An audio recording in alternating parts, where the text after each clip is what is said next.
sheekadan soo socota dhagaystayaal waxaan ula baxay Nogob ilaa North America waa qiso ka soo bilaabantay gobolka Nogob ama Fiiq ee dhulka Soomaalida ee dalka Itoobiya soona gaadhay gobolka Alberta ee dalka Canada ee waqooyiga Amerika waa qisada jacayl hari waayay hadimana reebay waa xusuus iyo waaye aragnimo garaad xoogaystay kullingaxan wiilka ay qisadani ku saabsan tahay waa Cabdishakuur Qorone oo ay dhalinyaraduna ku naanaysto afmagaaxshe waa kan Cabdishakuur oo inoo soo kooba taariikh nololeedkiisa magacaygu waa Cabdishakuur Qorane Ali waxaan dhashay 88 kunti laakiin bil go'aan oo gaar lama hayo waxaan ku dhashay walaal deegaanka Soomaalida Itoobiya ama dadka qaarkii yaqaano Soomaali galbeed gobol kamid oo la yiraahdo Nogob gaar ahaan buur dheer oo weyn oo la yiraahdo Dooya yaan ku dhashay waan gartay buurta Dooya ee gobolka Nogob ayaad 88kii ku dhalatay sideed u soo barbaartay ma nolol xoolo raacato ma beeraley mise tuulo iyo magaalo barbaaritaanka intaydii koobaad 6 jir ilaa iyo xilliga dhashay waxaan reer diray guura caadi reer Soomaali ah oo ari iyo geelle bay ahaayeen iyo lo waliba sidaas xasuusto reerku ilaa 6 jirkii waan ku soo gaaray nolosha baadiyaha marka wixii 6 jir ka dambeeyay waxaan u tagay oo aan nolosha inta kale ku soo qatan ku soo barbaaray walaalkay oo deganaa magaalada Goday oo asaguna hadda wadankeena la joogo runtii aad aan u jeclahay intii soo koriya inta wixii ka dambeysay ay xagaas nolosheedii u wareegtay magaalada Goday marka ayaan dugsigii hoose kii dhexe iyo kii sare iyo kuleedkii koobaad baan ku qaatay waan gartay inta wixii ka dambeeyay deegaanka maxaa ku halkaas ka jira xafiisyada qaarkood baan ka shaqeeyay magaalada Goday iyo degmooyinkaba qaar xataa xilli maxaa ku dhahay degmo la yiraahdo degmada Beercaano mar baan ka soo noqday gudoomiyaha maxkamadda ee degmada Beercaano marka sharcigaad baratay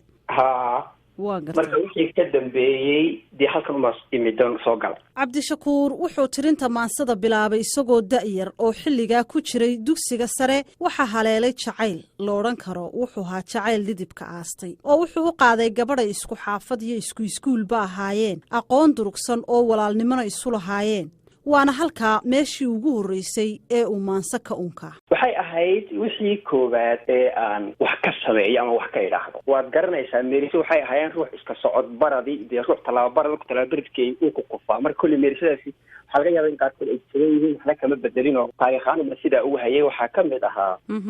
dunidii qurxoonayd miduu doortay qalbigaygu midii aan dantaydiiyo u nacay darajadan yeeshay midii dulucda beerka iyo wadnaha deebta iga saartay midii aan u dib jiray habeenee cuntadu iiga degi weyday haddii ay idiiday mar hore dayre iga yeeshay samir aan dugsado aakharaan daar ku leeyahay damqasada xusuusta le qalbigu deyni kari waaye markaan door la naadaba maskaxdu way dilaacdaaye dakharka iyo xanuunkaan qabana daawo loo waaye dadku iga shikiy oo cidlaan darin jiifay cadawga ku diirsaday ilmadan iga diliqlayna iyaduna idiido hore dayre ee tiriya samir aan dugsado aakharan dar ku lahayd wuxuu ahaa wixii koobaad ee maansa ah ee afkayga ka soo baxa sida maansada ka muuqata gabadhaasi way ku gacan saydhay Cabdishakuur inay la qaado jacaylka waxaanu ka war helay inay wiil kale xiriir la leedahay maansadiisana waxa ka muuqatay qoos iyo xataa inaanu rajo dambe ka qabin inuu qofaan iyada ahayn jacayl u qaadi doono gabadhaasi waxa jiray magacuu ula baxay oo xataa intii aanu u sheegan jacaylkiisa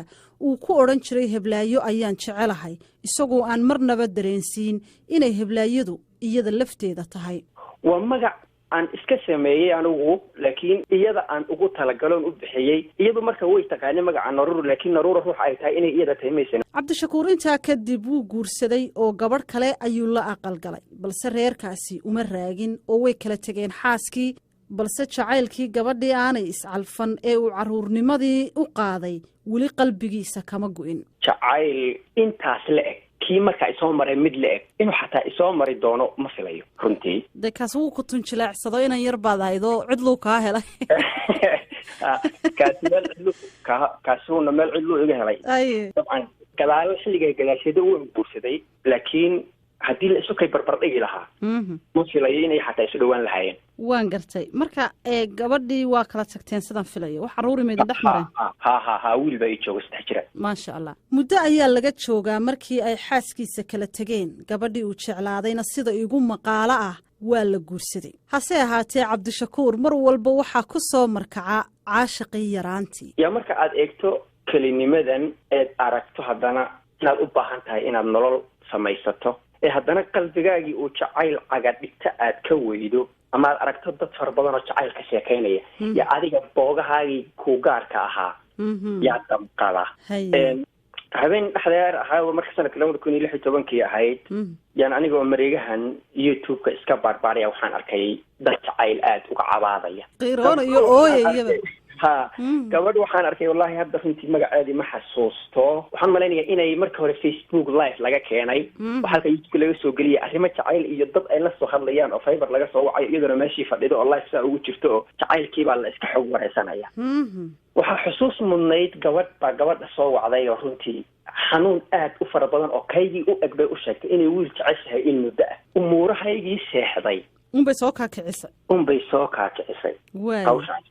marka gabayod la yidhaahdo markabkii jacaylkaan tiriyey habeenkaa runtii maxaa tiri dadba dunida wuu wada maraa maalin hoog badane qalbigaan maxaabiisay ee aan maxkamadeeyey iyo muhasho aan siixiyey soo markiciyeena markabkii jacaylkeen wadee mawjad igu tuuray soo markaan ismoodsii dhahaba layma maqashiiyo inkastoo muddadu dheer toon tobagu soo mooday dhaqankana maroor ay ku tahay xaasrag magacowgu afkii maarmi waayaha ifaray gocasho maansoo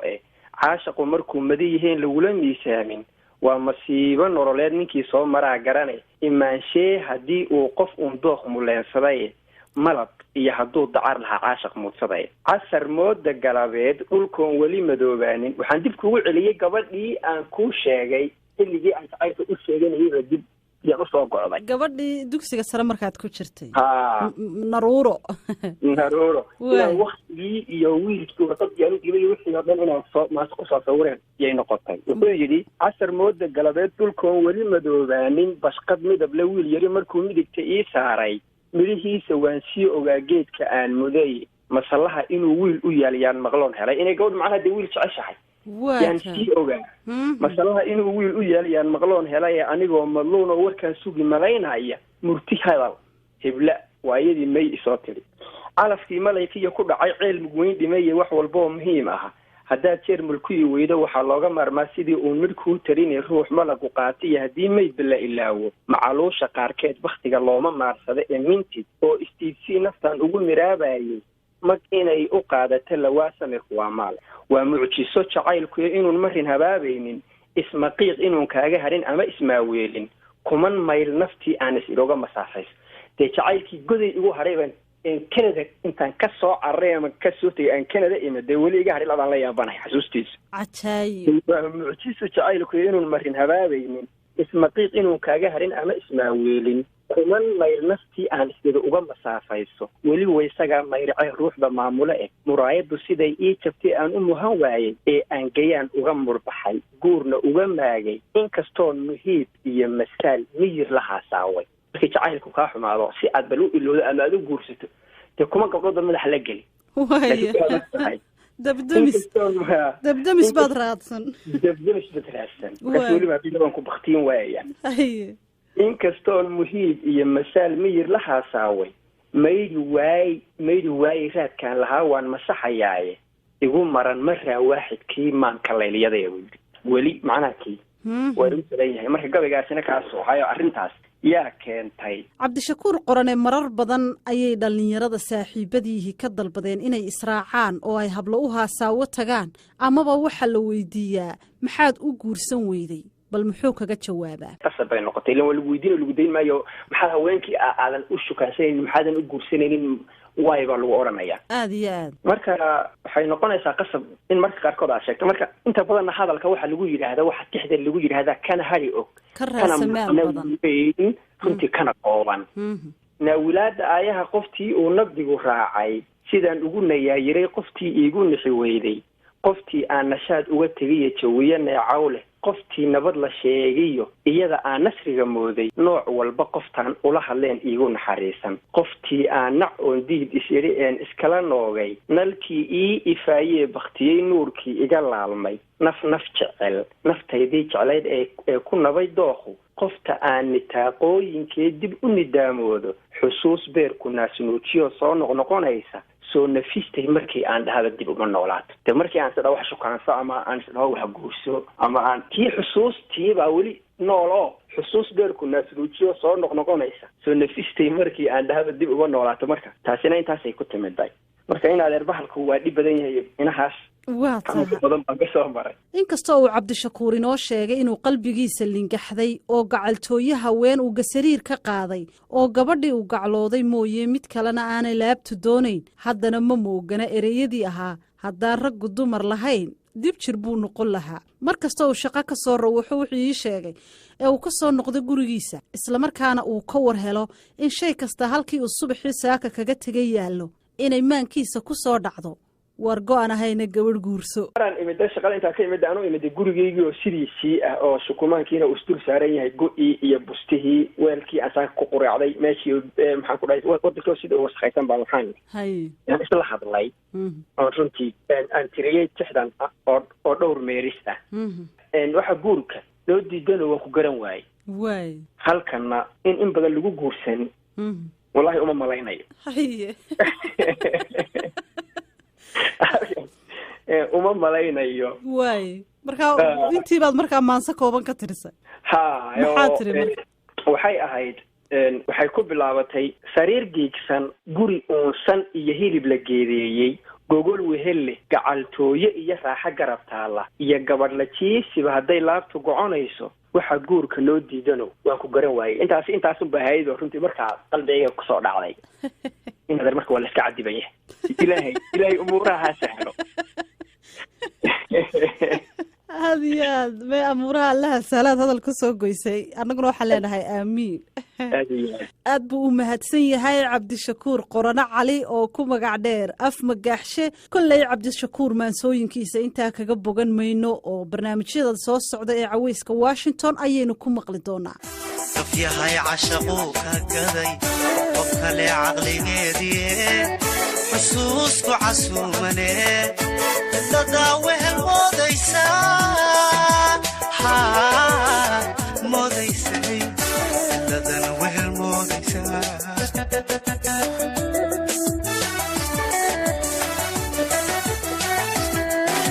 haban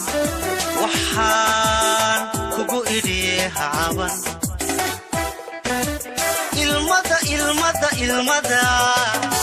ilmada cesho baan ku idhi abtanaa culay baan ku idhi cawana tasho baan ku idhi cawana tasho baan ku idhi